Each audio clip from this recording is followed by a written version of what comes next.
Welcome to Road to Redemption, a show sharing powerful life testimonies, giving hope to those on their own road to redemption. Hey, this is Drew. Welcome to Road to Redemption. I'm your guest host today, and with me in the studio is licensed mental health counselor Valerie Peterson. Valerie, welcome back. Drew, it's so good to be here with you. Just excited for the show today on healthy relationships. Yes, me too. I'm looking forward to this, learning a lot. And let us know what the Lord has put on your heart today about healthy relationships, if you would. You know, Drew, I see a lot of couples in the work that I do. And, I always say to each person in the couple that two healthy people make a whole relationship. Two people that are willing to look at themselves. In Psalm 139, it says, "Search me, O Lord."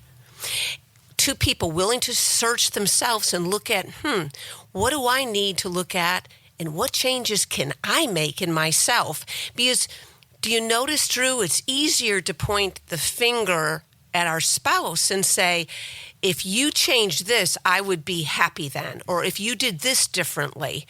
So often, if we're willing to look at ourselves and the other person in the relationship is willing to look at themselves, it's just an opportunity to move forward.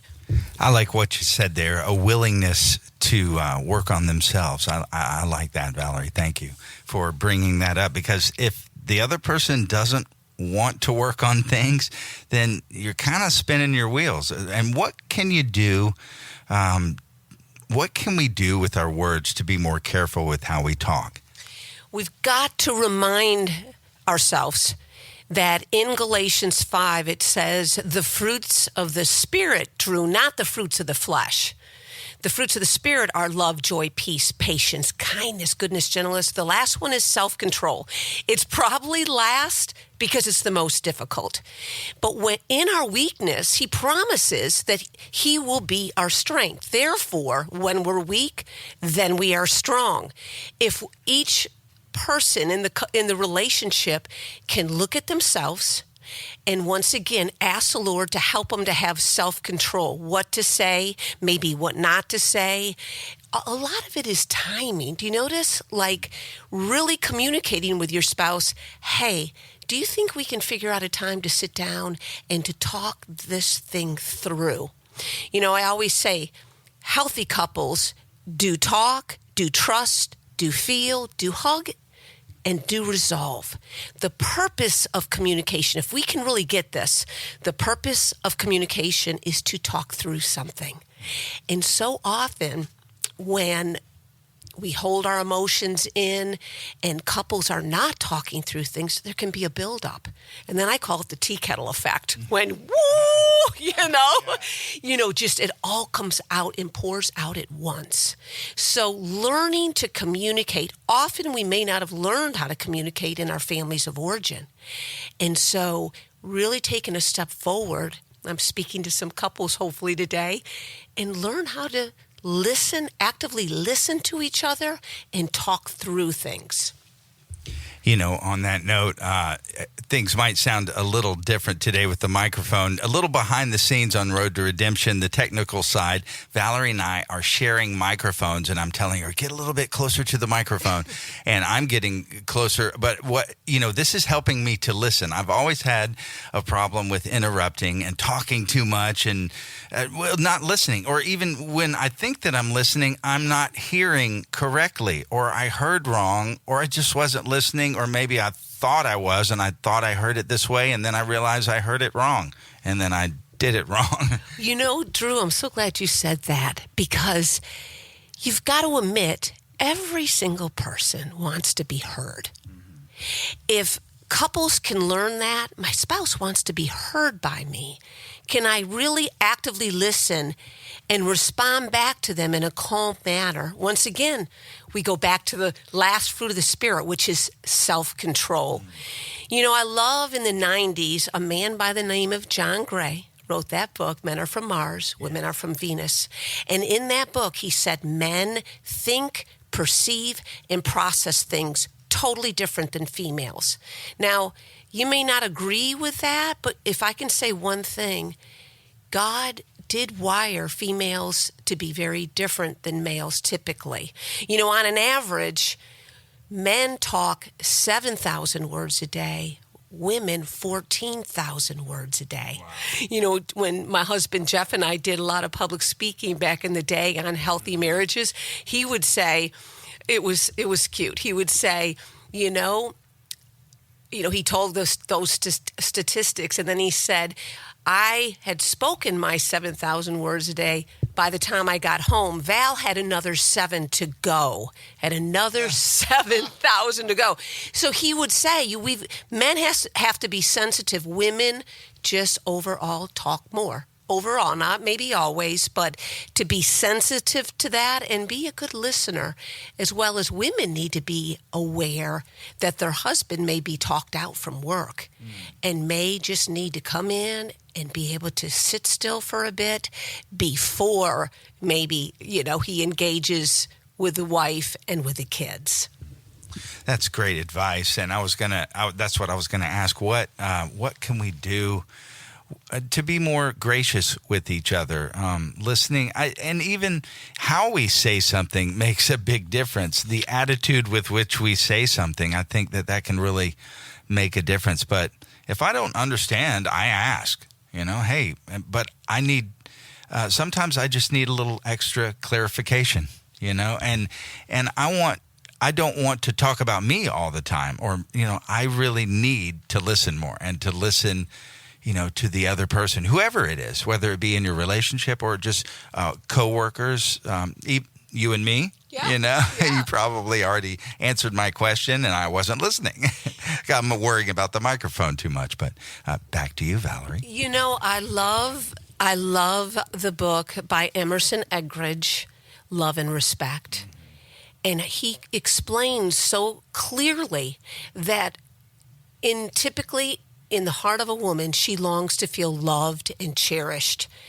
And in the heart of a man, he longs to feel respected and honored. And so those are two very different things. So if I could encourage anything there, Drew, is when you're communicating with your significant other, is communicate in a way that they'll have ears to hear you. So let's say a female is communicating with her spouse, to say things in a way that he feels respected.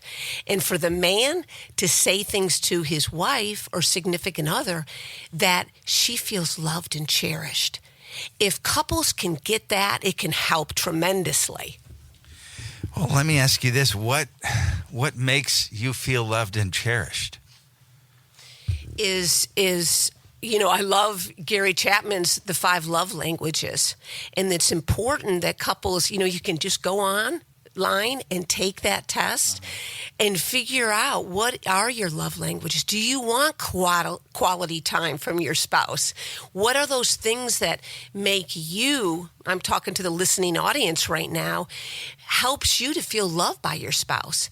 If the two of you can figure that out, is it quality time? Is it acts of service? Do you long for gifts from your spouse? Does that make sense? What is it? Is it words of affirmation? That's it.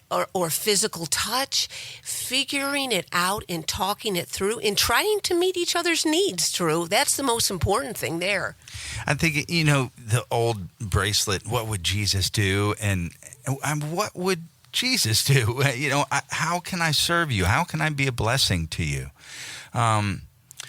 Let's say that there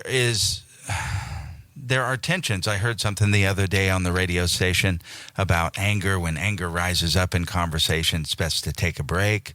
Or I don't know. Words can be really hurtful and stick around, and it's best to forgive and not hang on to things. But how can we be, maybe I already asked you this question, but how can we be more gracious with each other, or to let the other person know what you're doing is affecting me? That's such a good question. And I think our listening audience needs to remind themselves of the verse, we're not dealing with flesh and blood, but spiritual principalities of darkness. Now, I don't want to be spooky spiritual, but bottom line, Satan does not like marriage. Marriage was designed by God, and it's the institution that all good things come from. So reminding yourself that when your voices are starting to get louder and you sense that shifting in the atmosphere, if one person in the relationship says, let's take a break, maybe a hand motion that you both know that you're going to use, and take a break and say, we can revisit this topic that's maybe hard to talk through, maybe in 2 hours. Hey, I'm going to go just take a walk. Maybe we can come back and revisit this. Does that make sense? Take a break. It can just really help. Absolutely. That does make sense. And, exercise being a natural antidepressant, and, it's good for you anyway. It might be good. And then maybe even doing those things together. Let's not talk about it. Let's take a walk together. And we won't talk about it the whole walk. I don't know. Just an idea. Yeah. And, Emerson Eggridge says in his book that men love to do things shoulder to shoulder, like you're describing, doing things together, taking a walk. And like you said, reminding each other, we can revisit this difficult topic when the kids are in bed, when we can just sit and try to talk this through, trying to figure out the right time, maybe when the kids are at school, figuring that out. I'm going to remind our listeners that you are an influencer for the next generation. We tend to, as human beings, to gravitate towards what we saw, Drew, growing up. And so remind yourself of that. Your children are watching you. And if you've got to battle some things out, can you do it behind closed doors? No, you're not going to be perfect, but to not have to let your kids see all the maybe things that you're walking through and the discussions that you need to work through, it's okay to do it behind closed doors. Yeah. That's really good. You added that. Is there anything you want to say in closing as we're nearing the end of today's program? Thank you for coming in. If you just joined us, this is Road to Redemption. We're here with Valerie Peterson. Most importantly, work on your communication with your spouse is what I'm going to recommend here. Actively listen. Remember to use I feel statements. Hey, spouse, I felt this when you said that last night. It's a great way, instead of saying you always or you never, instead say, this is how I felt. It can open the door to talk through things, Drew, is what I'm going to encourage everyone to try to do. Actively listen and try to talk through things. That's great. I've found that humor can be helpful, but humor can be hurtful if placed at the wrong timing, right? It's all about timing. Right. I think of Steve Backlund out of Bethel wrote a great book, and in that book he said, on an average, get this, adults laugh 15 times a day. And then he went into children laugh around 400 times a day. Now, think about that. We've got to, in couples, you need to become more childlike and have more fun together. Amen. And bring some humor into your relationship. Right, Drew? Yeah, I agree. Nice. On that note, I don't have any jokes. I'm not even going to try. It seems like when I try, it doesn't work out, but I don't know. Thank you for listening to Road to Redemption today. We always say, get into the Word of God. There are Bible apps, Disciple Me app, Destiny Worship Center has that. Get into a Christ-centered church, and then get into a small group and connect. And if you'd like more information about Road to Redemption, you can find out more. A lot of shows we have archived, and you can listen to all of them. Or you can reach out to us, contact@destinyradio.live. Valerie, thank you again. So good being here, Drew. Thank you. We'll see you next time on Road to Redemption. You've been listening to Road to Redemption, sharing powerful life testimonies, giving hope to those on their own road to redemption. If you have any comments or questions, we would love to connect with you. You can reach out to us at destinyradio.live. Thank you for listening, and we'll see you next week on Road to Redemption.